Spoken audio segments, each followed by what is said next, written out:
the people that expect every single player to be a robot. Like, if you want... I mean this. If you want a player to be a robot, go be a fan of Paige Beckers. Like, Caitlyn's not a robot by any means. So if you guys haven't seen this clip right here. So what happens in this clip is Caitlyn, up to this point, has 25 points. We can be honest. Caitlyn has 25 points up to this point in the game. Natasha Howard, up to this point in the game, has 0 points. So rival fans are officially losing their minds. Why? Because Caitlin Clark just dared to be incredible. The audacity. She's not just breaking ankles, she's breaking egos, fan bases, and probably a few remotes. Now the haters are banding together like it's a Marvel villain reunion, all because she won't stop cooking. Is it jealousy, fear, pure delusion? Buckle up, because we're diving into the hilarious meltdown of fans who just can't handle Caitlyn being...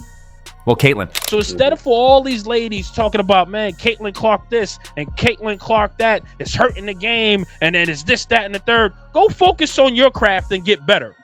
I'm telling you right now, because if it does, then y'all look like a cohesive unit, and the WNBA will look watchable.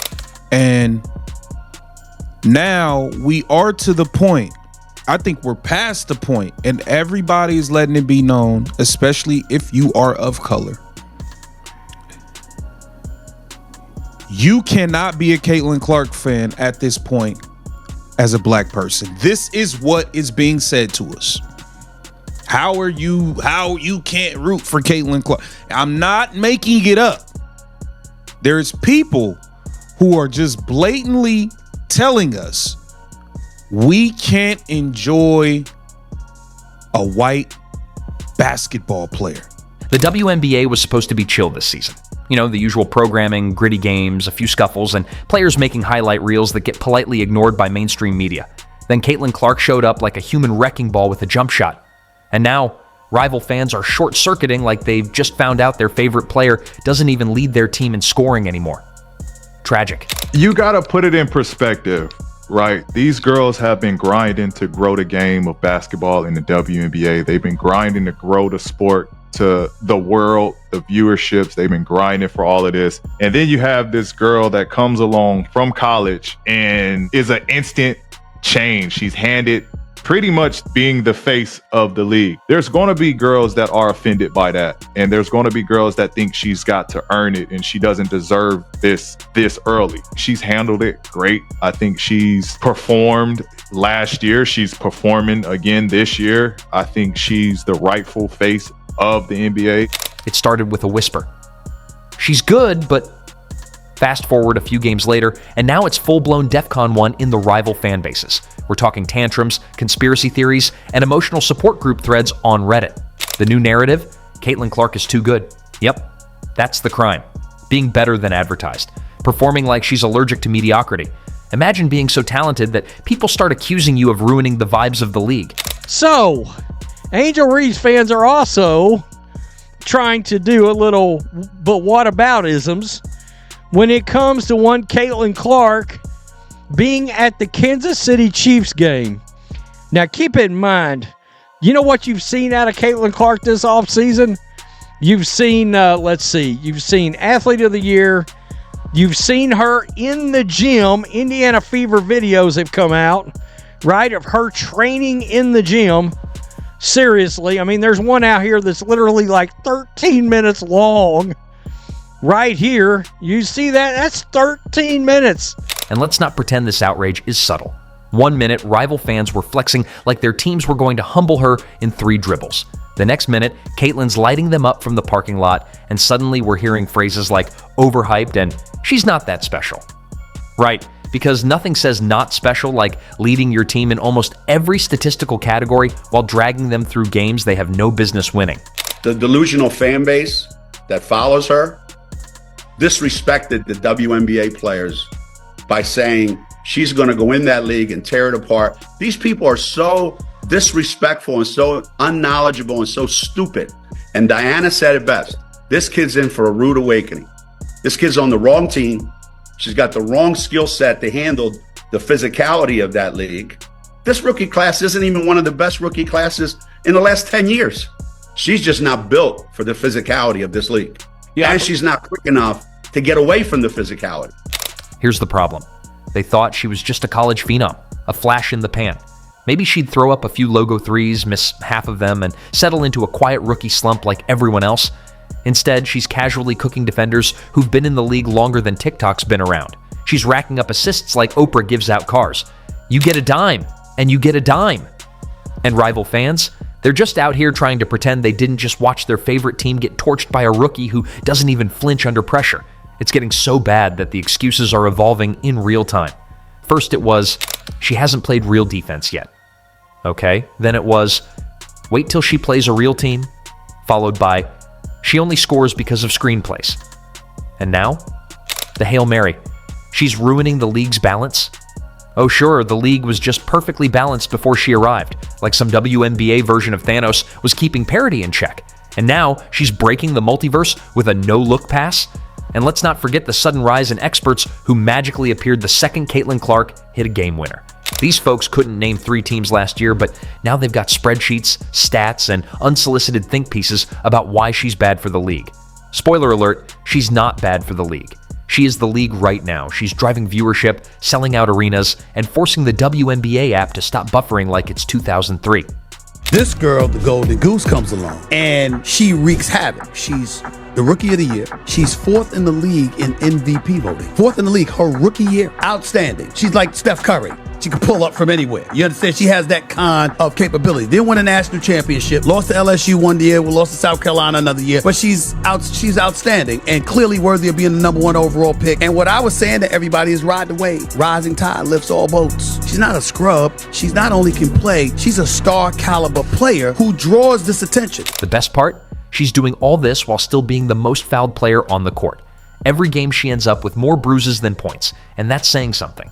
But somehow, that doesn't earn her any respect. Nope, rival fans are too busy analyzing her facial expressions like it's a criminal trial. Did you see her face after that layup? So arrogant. Oh, I'm sorry, was she supposed to apologize for finishing through 3 defenders like it was light cardio? Meanwhile, other rookies can airball a free throw and get celebrated for their potential. But Caitlin drops 30, and it's suddenly a national emergency. She's not humble enough. Translation, she's confident, skilled, and not here to shrink herself for your comfort. Newsflash, confidence isn't arrogance just because she's not on your team. And being good at your job shouldn't be grounds for public trial and emotional damage among rival fans. What makes this whole meltdown even better is how rival fans are trying to downplay every single achievement. Broke the rookie assist record? It doesn't count. Her team runs everything through her. Leads in minutes played? Well, that just means she doesn't get benched enough. The delusional fan base that follows her disrespected the WNBA players by saying she's going to go in that league and tear it apart. These people are so disrespectful and so unknowledgeable and so stupid. And Diana said it best. This kid's in for a rude awakening. This kid's on the wrong team. She's got the wrong skill set to handle the physicality of that league. This rookie class isn't even one of the best rookie classes in the last 10 years. She's just not built for the physicality of this league. Yeah, and she's not quick enough to get away from the physicality. I mean, Caitlin could cure male pattern baldness, and these people would still find a way to complain. Yeah, but did she do it while playing defense? The reality is simple. Caitlin Clark makes rival fan bases uncomfortable. Not because she's cocky, not because she's flashy, but because she's shattering every expectation they had built around her failure. They needed her to struggle. They needed her to miss. Because if she succeeded, it meant admitting that she's the real deal. And that their own players are suddenly being eclipsed by a rookie with laser focus and an MVP caliber bag of tricks. And let's talk about the broadcasters and pundits too. Some are clearly battling an internal crisis every time she plays well. You can feel the conflict in their voices. Like, they want to praise her, but they also don't want to upset the Twitter mobs who think giving her flowers is some sort of betrayal. So they settle for weirdly neutral commentary like, she's playing decent tonight. Decent? She just hit a triple-double and made your graphics guy work overtime, but okay, sure, decent. The irony is that Caitlin doesn't even seem fazed. While rival fans are melting into puddles of jealousy, she's calmly dissecting defenses like a surgeon with a grudge. I'm not in the WNBA, right? But I do know girls and I do know basketball. So I have some opinions on why I think Caitlin Clark might be getting so much hate in the NBA, in the WNBA from WNBA players. And it's because of something I noticed that she does since like NCAA when she was playing for college. She complains a lot to the refs. She plays with the refs. She talks to them, she looks at them, she complains to them, she whines to them all the time, like for any game and every game. And for me as a basketball player, like, just play. Like, yeah, I get you might be feeling like you're targeted or whatever, but like, bro, just play. Like, stop looking for help, because no one's gonna respect that. Whether you deserve it or not, no one's gonna respect you looking for help. Her IQ is off the charts. Her footwork is cleaner than your favorite player's highlight reel. And her vision? She's out here seeing passes that haven't even happened yet. She's playing 4D chess while the haters are still trying to figure out how to open the board. And oh boy, let's not forget the social media meltdowns. Every time she performs, rival fans sprint to their phones like it's a fire drill. Mid. Overrated. Not even top 5. The desperation is palpable. One more good game and someone's going to launch a change.org petition demanding she be traded to a team they don't have to face. Then there's the wildest complaint of all, that she's getting too much media attention. What? Like it's her fault people actually want to watch her play? Sorry your favorite team hasn't been this watchable since flip phones were cool, but that's not her problem. She didn't force ESPN to broadcast her games. She just made it impossible not to. Caitlin Clark is doing exactly what the WNBA needs, pulling in viewers, sparking rivalries, and making the league genuinely entertaining to watch. And rival fans can't handle it. They were comfortable when the hierarchy was set, when the name stayed the same, and the spotlight didn't shift. Now, there's a new sheriff in town, and she brought a flamethrower instead of a badge. So, what do? They nitpick, they complain, they cling to their narratives like life vests on the Titanic. All because she walked into the league with confidence, precision, and the ability to turn haters into content. Caitlin Clark didn't just enter the league, she flipped it upside down and turned rival fans into walking memes. And the funniest part? She's only just getting started. This is only women that get this. I'm tired of it. Like, here's my thing, you guys. What else? Who are these girls? Who are these girls that are hating on Caitlin Clark? Are you just combing through Twitter? What else are these women supposed to do? Fawn over her? Fangirl over her? Bend the fucking knee? Kiss the ring? Like, what do you want from them? We cannot, every time the girl plays a game, she got 40 games, guys. She got 35 more games. We are not, every single game, gonna revisit and retread this same tired-ass rhetoric that all these girls are hating on her, and they need to be thankful. They have been. Sure. They've said it. Time and time and time again. You want the girl every single time she walks out onto the court? What are we supposed to do? You want them all to give Caitlin their firstborn? Like, what are you looking for? It is embarrassing, because if this was the men and you just watched a bunch of other dudes fawn over someone all the time, you'd call them weak. By the end of the season, she won't just be a rookie phenom. She'll be the measuring stick, the blueprint, the reason rival fans keep refreshing box scores with one eye closed. Because deep down, they know the truth. No matter how many hot takes they post, no matter how many insults they hurl, they're all watching. They can't look away. Caitlin Clark is simply too good, and it's driving them absolutely deliciously mad. And just when rival fans thought they couldn't take any more humiliation, Caitlin Clark went ahead and started laughing with Breanna Stewart mid-game, while cooking everyone on the court like it was Sunday brunch.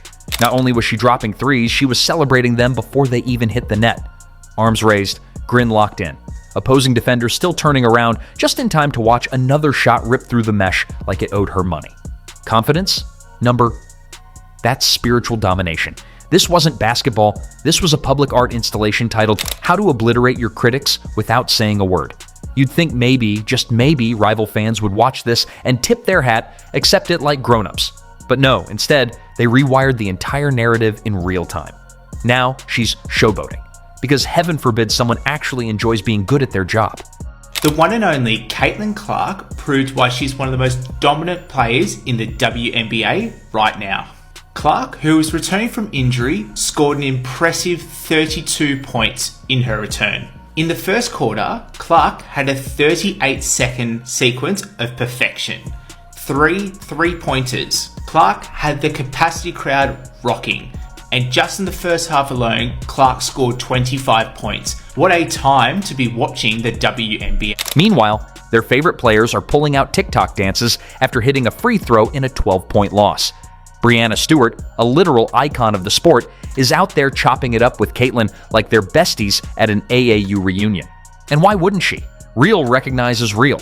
But rival fans saw that and immediately panicked. The gears in their heads started spinning like a broken washing machine. If Stewart's smiling with Caitlyn, that must mean Caitlyn's been accepted. That must mean the "she doesn't belong here" narrative just crumbled like a dollar store folding chair under pressure. And honestly, it's not even about just scoring anymore. It's how she's doing it. Caitlyn's dropping these shots like she's got cheat codes, and she's pulling up from distances that should require a visa and a GPS. She's out here playing every game like it's a personal mixtape audition. And guess what? It always makes the cut. She's not just confident, she's clairvoyant. How do you start jogging back on defense before the ball has even landed? Because you know it's going in. That's not cocky. That's Claire Caitlyn. At this point, she could throw the ball behind her head while blindfolded, and you'd still see her walking away mid-shot with a smirk, leaving rival fans clutching their pearls and whispering about sportsmanship. Do you feel like the other players are jealous of Caitlyn Clark? I feel like she getting treated the way Ricky's supposed to get treated. She getting knocked down, she getting pushed. Hey man, look, women don't play. And those women in that league, just because she coming in, just because you might be the so-called tide that's raising the ships, you got to prove it out here on this court. And I think she know that. Yeah, because I don't follow a lot of her quotes or things that she may say after a game, but she has to know that that's what she gonna get. Like when she came into college, I'm sure nothing was just given to her in college. Nah. She had to prove it with those teammates. Meanwhile, these same people were fine when their favorite player did a backflip after hitting one corner three in a blowout. But Caitlyn? Nope. Her enjoying herself is apparently an act of aggression now. This is how bad it's gotten. Rival fans aren't even watching the games to support their teams anymore. They're hate watching, sitting there with notebooks time-stamping every time she smiles or breathes wrong. At 7:43 in the third quarter, Caitlyn looked too happy, disrespectful. Oh no, how dare she enjoy basketball in a basketball game? What's next? Smiling during layup lines. Gasp. And let's not forget the body language experts who've now emerged from the shadows like self-appointed behavior analysts. She's laughing with Stewart. That's got to be calculated. Yes, clearly two elite competitors sharing a moment of mutual respect is a deep-rooted psychological mind game designed to destabilize the moral fabric of the WNBA. Or maybe, and hear me out, they were just enjoying themselves because it's sports and not a hostage situation. Every single thing she does now gets twisted like a pretzel of insecurity. If she celebrates, she's arrogant. If she's calm, she's cold. If she interacts with a legend like Stewart, it's staged. Before we get into this game against the Sun, it was reported that the Fever game against the Liberty on Saturday had the highest ratings for a WNBA game ever with 20.9 million viewers. That's more than any game in the NBA Finals this year. How much of this do you think was due to Caitlyn Clark effect? And how much was just because it was the New York market? No, it has everything to do with the Caitlyn Clark effect. Caitlyn could rescue a puppy during halftime and rival fans would still be like, but did you see how she ran over there? So performative. Meanwhile, back in reality, Caitlyn's turning the court into a three-point shooting exhibition with the swagger of someone who knows they're rewriting the script in real time. And the best part? The actual players seem to love it. Brianna Stewart isn't out there issuing warnings or side eyes. She's laughing along. Why? Because greatness isn't offended by greatness. That's a rule rival fans haven't quite wrapped their heads around yet. They're still clinging to this weird fantasy where veterans are supposed to be annoyed or threatened, but in real life, they're thrilled. Because Caitlyn raises the level of competition, raises the eyeballs, raises the paychecks, and raises the energy. She's not just putting fans in seats, she's lighting a fire under everyone's sneakers. And if you're mad about that, maybe you're the one who's not built for this era. Caitlyn Clark didn't ask for your approval. She didn't sign a permission slip. She showed up, dropped buckets, laughed with the league's elite, and dipped. And that's the real dagger. She's not performing for rival fans. She's performing in spite of them. Every celebration, every smirk, every casually banked in three is another reminder that their disapproval has exactly zero power here. It needs to be said. I can relate to that young lady, and I felt for her. Mm-hmm. I know what it's like to be hated. I know what it's like to be a black woman and hated because of my color. Yeah. I can't imagine this young lady, I don't want to use hate, but despised. Mm-hmm. And people just having, she brought some on herself a little bit because she's cocky for a good reason. Mm-hmm. Confident. And I was pleased and proud to see the narrative wasn't the truth. Right. I didn't know how talented she was and how well she sees the game in a 3D version. Thinker. Some of your peers, they will recognize, her game, but they won't recognize her impact. Right. How can you separate the two? Jax, you're absolutely right. And I was like, come on, you big dummies. And the wildest part? The better she gets, the louder the excuses become. Well, she only looked that good because Stewart was distracted. It was a weak defensive rotation. She shouldn't be allowed to smile unless she's losing. Do you hear yourselves? This woman is out there redefining what a rookie campaign looks like, and your best defense is, she looks too confident. That's not analysis. That's a diary entry from someone spiraling. But even rival players, many of whom have nothing to gain by hyping up a rookie, are dapping her up post-game. Why? Because they see the work. Meanwhile, Caitlin Clark is casually shooting from Mars, laughing with legends, and living rent-free in the minds of everyone who said she wouldn't last a month. She's not asking to be liked. She's just demanding to be noticed. And if you're still mad about it, well, maybe try defending her next time. Good luck with that.